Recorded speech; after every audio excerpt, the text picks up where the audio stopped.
अस्सलाम वालेकुम नाज़रीन, मैं हूं अमीर उमर चमन और आप देख रहे हैं स्ट्रेट फॉरवर्ड। नाज़रीन, आज आपके साथ एक इंतहाई एक्सक्लूसिव स्टोरी शेयर करने जा रहा हूं कि चनियोट के एक साबिक एमएनए जो इस वक्त चनियोट के उम्मीदवार भी हैं एक हल्का से, उनके ऊपर एक एफआईआर दर्ज हुई है। एफआईआर कहां पे दर्ज हुई है, कैसे दर्ज हुई है, ये सारी तफसील आपके साथ शेयर करूंगा। नाज़रीन, गुज़श्ता जो इमरान खान का दौर था उसके अंदर अपने सियासी मुखालफिन के ऊपर मुख्तलिफ़ किस्म की एफआईआर दर्ज करने के लिए मुख्तलिफ महकमों की तरफ से सोर्स रिपोर्टें बनाई जाती थी और उन सोर्स रिपोर्टों के ऊपर मुख्तलिफ जो उनके मुखालफिन थे उनके ऊपर मुकदमात दर्ज किए जाते थे।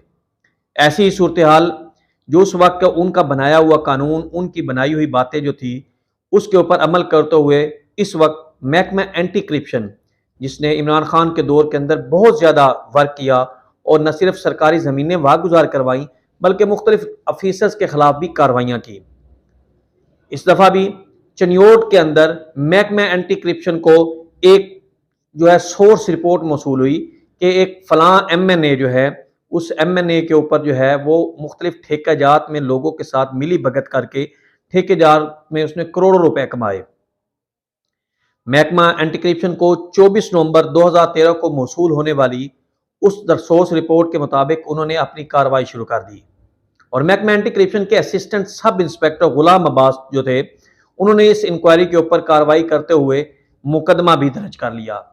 उस इंक्वायरी में उन्होंने बताया कि उस एमएनए जिसका फ्रंटमैन फयाज नामी एक ठेकेदार था, उसने न सिर्फ रोड्स बल्कि बिल्डिंग और दीगर तरक्याती कामों में एमएनए की मुआवनत से ठेके वसूल किए और ठेकों के बाद करोड़ों रुपए का जो है वो गबन किया।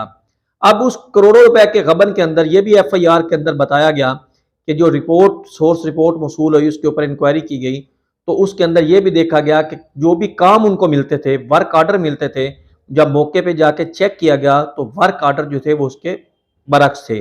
फॉर एग्जांपल कि वर्क आर्डर में ये कहा जाता है कि आप 4 बोरी सीमेंट के लगाएं और इसके अंदर 2 गट्टू रेत के डालने हैं, लेकिन मौके के ऊपर जब मटेरियल चेक किया गया तो उसमें 2 बोरी सीमेंट की थी, यानी कि इंतहाई नाकस मटेरियल इस्तेमाल करते हुए वो रोड्स और सड़कें और बिल्डिंग्स बनाई गई।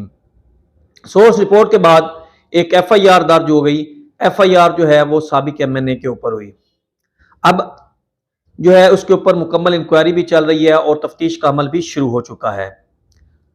नाज़रीन, ये सिलसिला जो था ये इमरान खान के दौर में शुरू हुआ और ये सिलसिला अभी तक चलता आ रहा है और इस सिलसिला का जो शुरू करने वाला इमरान खान खुद था, उसकी अपनी ही पार्टी को इसका नुकसान ज्यादा हो रहा है क्योंकि जो कवानीन उन्होंने बनाए थे उस वक्त उन कवानीन की ज़ात में वो खुद आ रहे हैं। अब आए कि वो एमएनए कौन था और उसके ऊपर एफआईआर कहां पे हुई, तो वो एफआईआर महकमा एंटी करप्शन के अंदर हुई जिसका मुकदमा नंबर जो है वो 1662/2023 जो है ये इंक्वायरी नंबर था और इंक्वायरी नंबर के बाद 24 जो है वो अपना 11/2023 के अंदर ये मुकदमा दर्ज हुआ और जो जुर्म उसके अंदर उन्होंने शामिल किया है वो जुर्म है PCA 5/2/47 और /409/PCC तजरात पाकिस्तान जो है उसके जुर्म के तहत उनके ऊपर ये और इसका जो गुलाम अब्बास नामी ASI है वो इसकी तफ्तीश कर रहे हैं। तो ये थाना एंटी करप्शन चनियोट के अंदर दर्ज हुआ है।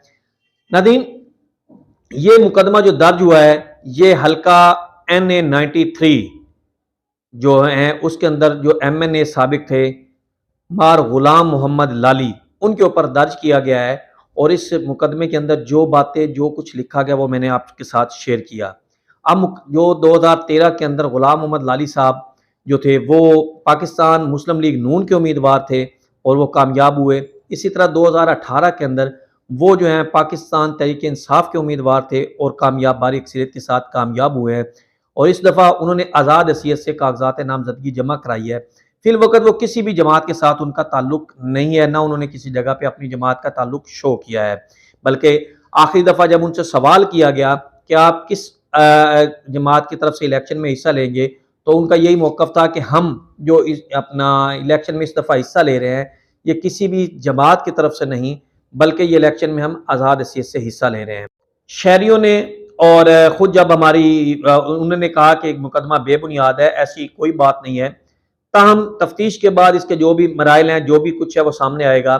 इस सिलसिला में हमारी जब मार गुलाम मोहम्मद लाली के तर्जमान से बात हुई तो उनका ये कहना था ये मुकदमा बिल्कुल बेबुनियाद है और सियासी बुनियादों के ऊपर जो है वो हमारे ऊपर दर्ज करवाया गया है। वो इसका मुकम्मल तौर पर इंक्वायरी में जाएंगे और मुकम्मल तौर पर इसको झूठा साबित करेंगे। गुलाम मोहम्मद लाली आज तक ना किसी ऐसे चीज़ के अंदर इन्वॉल्व रहे हैं, ना उन्होंने कभी ऐसा कोई अमल किया है। लेकिन दूसरी तरफ से ये मुकदमा दर्ज होना उनके कौन से सियासी नुकसान सियासत को नुकसान पहुंचा रहा है, ये आने वाला वक्त बताएगा। अभी तक क्योंकि गुलाम मोहम्मद लाली साहब आज़ाद हैसियत से इलेक्शन में हिस्सा ले रहे थे, वो किसी भी सियासी जमात के साथ उनका कोई ताल्लुक नहीं था, तो उनको कौन नुकसान पहुंचाना जा रहा है उस हल्के में और कौन ऐसा था, ऐसी कोई बात भी सामने नहीं आई। एक अब तक की जो इतलात है वो आपको बता दी, लोग क्या कहते हैं वो आपको बता दिया, और आने वाला वक्त जो है वो क्या कहेगा वो भी आपके साथ शेयर करेंगे। लेकिन ये एक एक्सक्लूसिव स्टोरी थी हमारे हल्के की, हमारे इलाके की, जिसको जो आपके साथ शेयर करना ज़रूरी थी। तो अब ये मुकदमा दर्ज हो चुका है, उसके अंदर गुलाम मोहम्मद अली साहब पेश होंगे और पेश होने के बाद अपने आप को गुनहगार या बेगुनाह साबित करने की कोशिश करेंगे, क्योंकि दूसरी तरफ से तफ्तीश का अमल जो है वो पहले भी कंप्लीट हो चुका है। सोर्स रिपोर्ट के ऊपर इंक्वायरी हुई है और इंक्वायरी के बाद ये मुकदमा दर्ज किया गया है।